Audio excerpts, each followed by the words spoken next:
Actually, guys, can you give me 1 minute? Can I take that call? Yeah, sure. Absolutely. Mike and I are ready to do this podcast with Gerald, and he walks away. Too big, too important for talking to Mike and I. I get it. It's good to be the Gerald, I guess, but All right, sorry about that. no problem.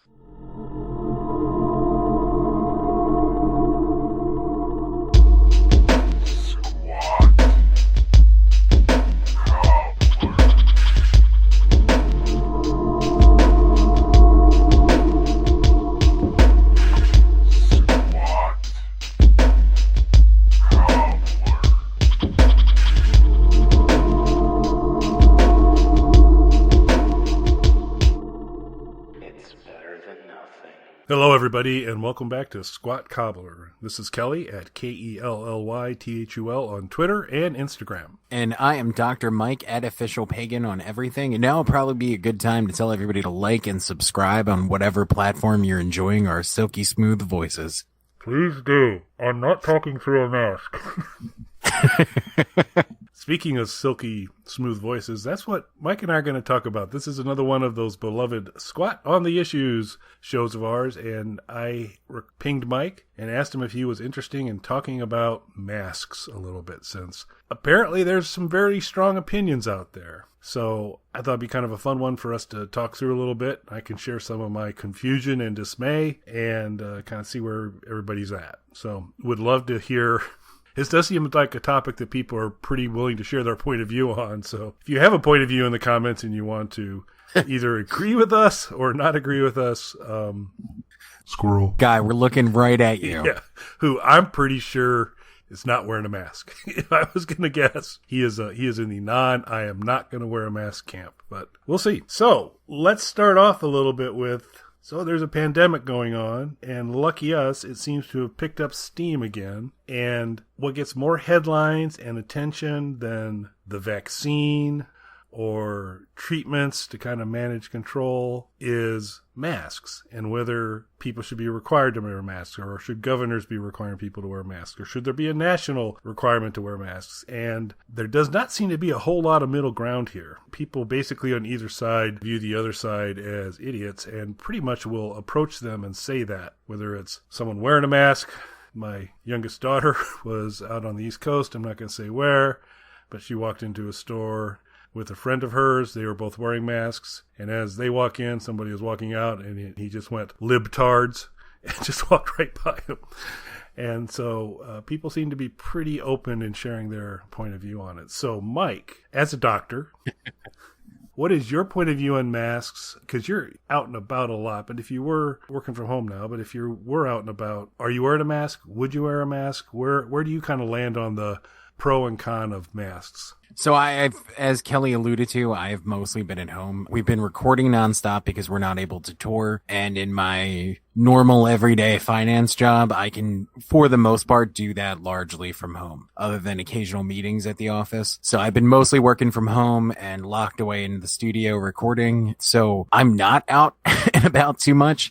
So it's not that impactful on me directly. The first time that I went to a store during the pandemic after the masks had become mandatory, I walked into a convenience store that's a few blocks from my house, and I had, I want to say like not a medical mask, but it's like a half ski mask. I don't know what they're called. I had one of those on, and when I went in, the guy behind the counter had a black bandana tied around his face, and there was another guy who had like a full-on ski mask on, and we all just looked at each other, and he was just a shopper. The other guy was behind the counter. We just looked at each other and started hysterically laughing because we realized that we looked like the guys who were going to rob this store. Not the clerk at the store, a random shopper, and myself just walking in. So it was a little bit funny at first, but I never questioned the seriousness of it and the need for it. And I mean, maybe I was ill prepared, I guess, for our society. And I should have learned it, as we touched on with the whole, they're a bunch of inbred squirrel thing when we were talking about the pandemic initially. When you say we, mostly Kelly. When we were saying things like that, I guess the idea of like, okay, so we have to wear masks so we don't die, didn't occur to me that I could potentially be in the minority depending on where I was in that sort of thinking. It's become more of a political statement than a step to potentially ensure the health of the community, which is super weird to me. And there was a clip here recently where there's an older gentleman just going off about, you're not going to muzzle me like a dog, and he's going on and on and on about it. And I'm like, geez, can't make me do this. It's like, guess what? They can. Are you familiar with something called taxes? Are you familiar with something called seatbelts? There are times when it's like, no, you're going to need to do this, that it's, I guess, a minor impingement on your personal freedom. But if part of your personal freedom is you're reducing, for you to make a choice on whether you're going to reduce the chance of you're passing something on to somebody else. Because ultimately, and this is one thing that probably doesn't help the circumstance, is that the CDC and medical experts have been maybe not laser precise on masks in the process. But to my best understanding, based on hours of YouTube views, is that masks, by and large, if I'm wearing a mask, it may help me a little, but it's a lot more about helping you. And it's a lot more about, if I've got it, limiting the transmission. And yes, I'm aware Mike's half ski mask or the black bandana or different things like that are not medical quality and going to catch every single thing, but they do at least reduce the chance of it. And if you got a chance to at least reduce it, and you're in something that seems to spread a lot and quickly, why wouldn't you take a mild inconvenience, mild discomfort? Because I'm no big fan of wearing it. It just seems like you're actually doing it for the people around you, not to protect yourself as much. Although I've seen some pretty good, Nikki Bilderblack is on this big time in terms of kind of pushing folks on it. She's tweeted out some things or put some stuff on Instagram that talks about various percentages of one, carrier wearing the mask and the person who's potentially infected, what the percentage is there, vice versa, both wearing masks. And the numbers appear to be pretty profound in terms of the potential impact on it. Nothing's 100%. It's not a silver bullet, but I can't really wrap my head around why this has become such a lightning rod for folks, that they feel so passionately strong about fighting any sort of request or requirement to wear a mask. Do you have any sort of sense on what might be driving folks to push back this hard on it? Yes. Before I say that, though, a couple things that I did want to throw out really quickly. I do have medical masks, so I definitely, as Kelly kind of touched on, you should wear whatever is available to you. If you do have like the proper medical mask, though, obviously wear those if those are available to you. I do have those now. This was early in the pandemic. Also, too, shameless plug, there are going to be pagan masks available for sale very shortly. And I am having a special mask made just for me by somebody very, very special that I'm not going to give away yet, but I will talk about on a future show and post millions of pictures of me wearing. Millions of pictures. It's going to be selfie Armageddon when this happens, when I get this mask. But all of that being said, yes. So I'm not surprised, just to kind of reconfigure what I said earlier. I shouldn't have said it that way. I'm not surprised there's pushback against the mask. I'm surprised it's become politicized the way that it has. And maybe I shouldn't be, because of the current climate that we live in. Like, in hindsight, why am I surprised by any of this? But I'm not surprised by the individual pushback. There's a thing that I've witnessed firsthand, and we just see it more and more in our society, this sort of belief in conspiracy theories and different things like that. And I understand where it comes from. There's this distrust of the government and the people who are in authority positions, whether it's organized religion, government, charities, things like that. We've just seen horror story after horror story of these terrible people taking advantage of other people. People don't know who to trust anymore. And I think even more so than that, there is an element of fear. And it's a fear of things that you can't actually control. And I think I mentioned this on the show before. The last apartment that I lived in was in a big old industrial building. It was a giant apartment. So we had the space in this big old industrial building. And right after we moved in, the building was struck by lightning. And the fire department was called. The fire department came, shut the alarm off, and left. They never looked for a fire, and half of the building burned down. My apartment was one of the few on the building was shaped, think of like a giant U. And in our wing, my apartment was one of the few that actually didn't burn down.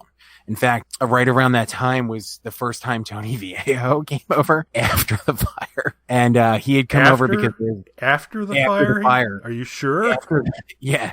It was right after... Right after the fire. right after the fire. So I was homeless for like a day or two and then living with some relatives for a couple weeks. And then they cleared us to go back in the building, but there was a heavy police presence while they were doing construction on the building. And my apartment was totally intact. But if you walked out, there was the floor going in either direction. There was no roof. You were just out in the open and no walls. So it was just like a stretch of flooring, my enclosed apartment, and you were 4 stories up in the air and police at either end. So we had to be escorted by police coming in and out of the building to get to our apartment. They were there 24/7. So the first time he came to the apartment, and he recounts the story perfectly, but one of the times he recounted it, he's like, I got there and he was coming to a show with us. He had mentioned to me, we'd met and we were talking about working together or doing something. And he had mentioned about going to this concert. And I was like, not only am I going to that concert, the band is going to be hanging out at my apartment beforehand. We're having like a little get together. And he's like, oh, no way. Can I come? I was like, yeah, of course. So the way he recounts it is he shows up to this building with police tape all around it that is clearly burned down. I come out with a bunch of big, heavily tattooed guys. We get him, walk him past police, up this creepy stairwell, and out onto this rickety stretch of hallway floor with no walls or ceiling, where you're either direction looking 4 stories straight down. And he was just like, this isn't real. This is how I die. Like I was lured here to be murdered. He's like, and then I came into the apartment and there's the band and everybody's partying and it's a great time. But for months afterwards, and again, the fire department showed up, turned off the alarm and left. The building was on fire. There was a small smoldering fire on the roof that over the next few hours, because the fire department refused to come back or to do their jobs, turned into a real fire. And luckily nobody died as a result of this fire, but many people lost a lot of possessions. We had a bunch of damage to our apartment. I lost a few things, but overall I was spared. Luckily, like I said, we had just moved in there. Over the next couple of weeks into months, there were so many insane conspiracy stories about what happened like there was a meth lab in the apartment building that blew up and from one of our neighbors. There was a police officer who lived there who had apparently gotten into some sort of trouble. So rumors about him starting the fire for whatever reason were there, and neighbors turning on each other and just all this insane stuff from this certain percentage of the people who lived in the building who just could not accept that the fire department, that one, it was just lightning, something that you can't do anything to avoid. There's nothing that you as an individual person can do to stop the weather. And then that the people who were meant to protect them, the fire department, didn't give a bad word about them. Fell down on the job completely and left them to essentially potentially die. And there were major lawsuits against the fire department. This was all over the news and everything. I was on the news. I actually got contacted by a relative of mine because there's a very prominent music site that wrote pagan founder involved in massive fire, and they had news clips with me in the background. And it's like, it's being reported that their album is, their recent recordings are safe. It didn't say I made it, but it's that the recordings made it. So one of my relatives called me and they were like, hey, you were on the news. Are you alive? Because it says your album's fine though.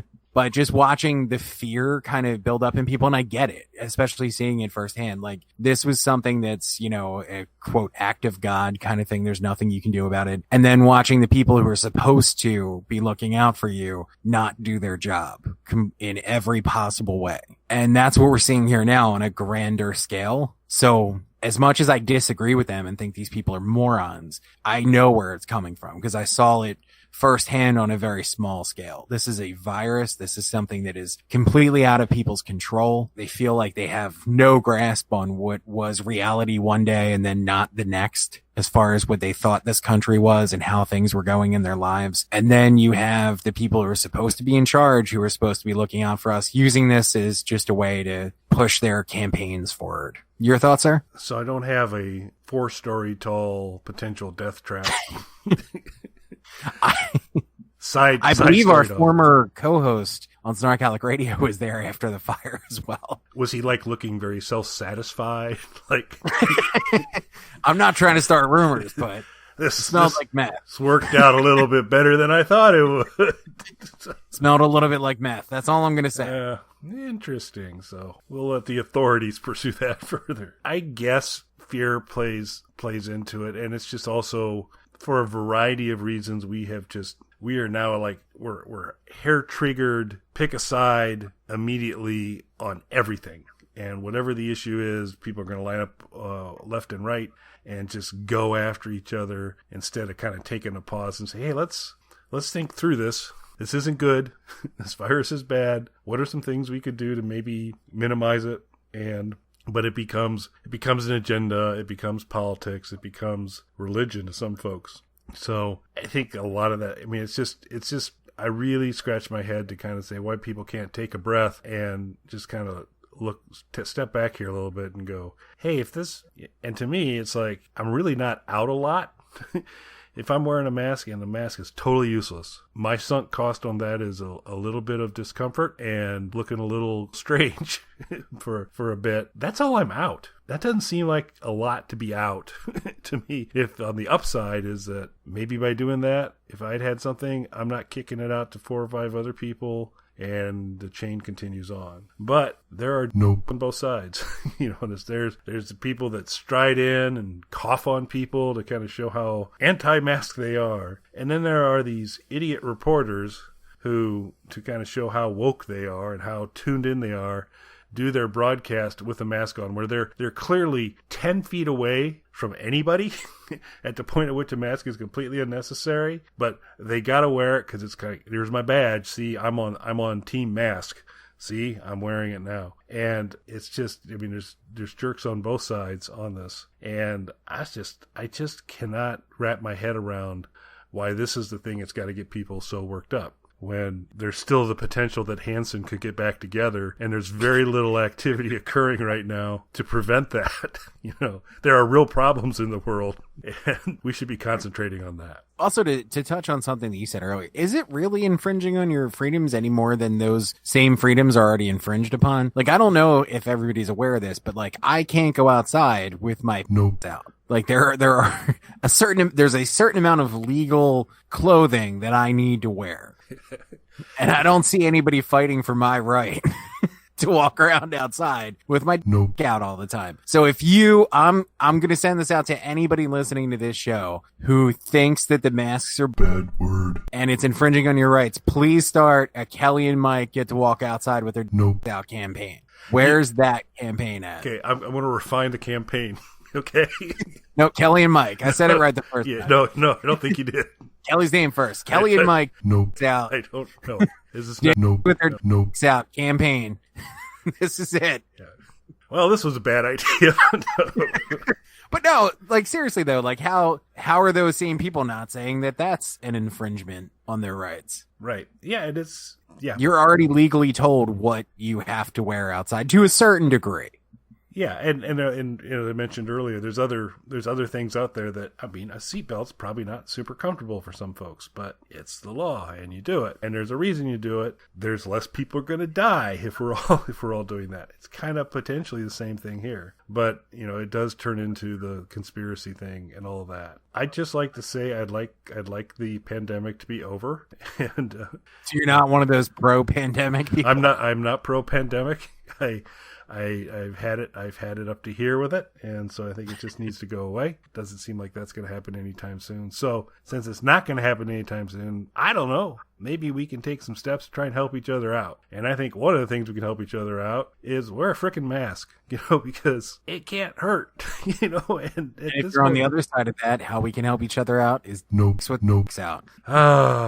That's it. You guys heard it workshopped live. Yeah. There was only one demented elf in that workshop laboring away. But as Kelly said, Kelly has now come out as openly anti-pandemic. Yes, I have. I'm going to. So I think it's important too, because there is all these conspiracy theories and stuff. Maybe we should say, Kelly, are you or are you not a New World Order operative? I am not. I was a big fan of the New World Order in WCW, but that's the extent of my New World Order affiliation. So you do have New World Order affiliations. I knew it. Next, he's going to be shilling for all that round earth crap. Yeah. Yeah, and maybe the next squad on issues will be, hey, was the whole Falcon launch completely fake? So because you saw that camera shut down right when the thing was supposed to land. The camera goes blank, and the next thing you know, it comes back on, and there it is.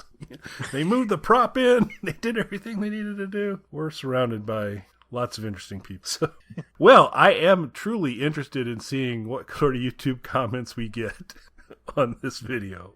Hashtag nope.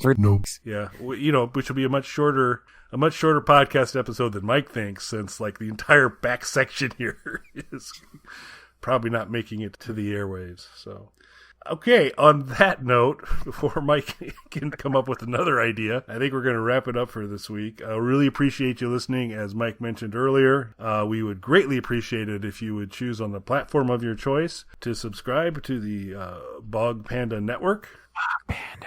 Thanks for listening, everybody. Thanks, everybody. Hashtag Nopes. I hate you.